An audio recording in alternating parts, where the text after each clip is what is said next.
people who cannot afford to pay their bills watching migrants arrive who are now being held up in hotels at the taxpayers' expense for indefinite periods of time. We're sending billions of dollars to Ukraine. Nobody voted for it. Nobody wants it. And everybody's struggling to pay their bills. Energy prices are through the roof. Inflation is through the roof. Now they no longer feel safe on their streets. They don't want to put their daughters outside to play. The police won't protect them. The police won't turn up for most crimes unless it's something you say bad on Facebook. And when they look for a political solution, they're ignored. What kind of powder keg are we building here through incompetent leadership in the UK? This is nothing but a leadership failure. There's not a country in the world where leadership could fail this spectacularly Andrew, different result. All right.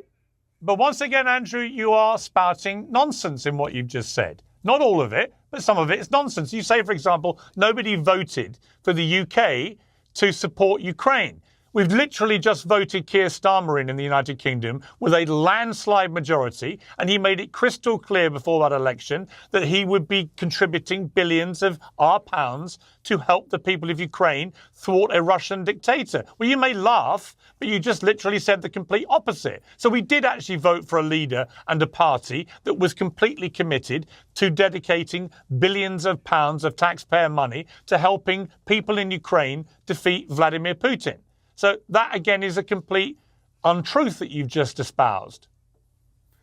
I'm sure the people who are protesting up there in the north of England who can't afford to pay their bills, who are watching migrants live for free in hotels, who don't feel safe at night because the police don't have enough resources to turn up and respond to crime, are very happy that we're sending money to Ukraine. You're completely right. Yeah, the fact he only had 20% of the populist vote has nothing to do with it. And the fact that every single party will send money to Ukraine because we live in a uni-party system which is corrupt to the core in the first place. That's the reason why no matter who you vote for, the migrants keep coming. And no matter who you vote for, the money keeps getting siphoned out of the tax base and sent to Ukraine. That's the truth of it, is that most people are starting to realize and wake up from the matrix and understand there are no political solutions because it's all a scam and it's all a lie. What we need is people to understand at home that we have to think outside the box and vote for somebody who's not part of this two-party, uni-party insanity, which is why I was a fan of Nigel Farage. Even if he sells me down the river, even if he says I'm a bad person, that's his prerogative and that's his decision to make. I still believe he's the best choice as a leader for the UK. Well, Nigel Farage is not just... Well, hang on. Nigel Farage has literally just chucked you under a monumental bus. He's gone on LBC radio and he said the reason that he himself was promoting complete nonsense about the person who committed these heinous crimes was because of people like you. Andrew Tate, he names you. He says that you were responsible for spinning disinformation which he was dumb enough to believe. Well, I never said he was a Muslim. I never said he was a Syrian. I never said he was on the MI6 watch list. The only thing I could have got incorrect is that he was an undocumented migrant. And if Nigel Farage has done that, that's his decision. He'll have to live with his conscience. I'm not here to tell him how to think. I'm also man enough to be understanding that not everybody has to like me all of the time for me to agree with some of the things they say.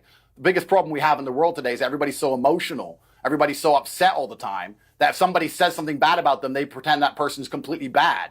Nobody is completely bad. Nobody is completely evil. Everybody loves their children. Everybody wants to live in peace. A lot of people talk about the idea of war, but let me promise you, Piers, I'm a person who's had a very varied life. When you see people with machetes outside your door threatening you and the police aren't answering the phone anymore, you don't want war. The Muslims want peace. The white natives of the UK, the Christians want peace. Everybody wants peace. But when you have a political class which refuse to listen to absolutely anybody, do whatever they want, grind everyone into poverty irregardless, then you're going to have some sort of uprising. And it's unfortunate that the poor people, and I call them poor, I mean the average person, is turning on the average person as opposed to turning on the rich elites who are just plundering the country. That's the truth of what's happening here. Well, what is... You watched my video. We played it. Yeah, the only thing I had incorrect was that he was undocumented. That's the only thing you could perhaps say he was incorrect. The London stabbing, Piers. The London bridge attack, he was born in Pakistan. We want to sit here and talk about how a large contingent of the people committing terror attacks in the UK and the most heinous crimes are not natively English people.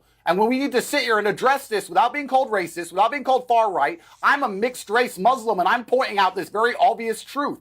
If we're not going to be able to point out the truth, what do you expect besides anger? Well, I mean,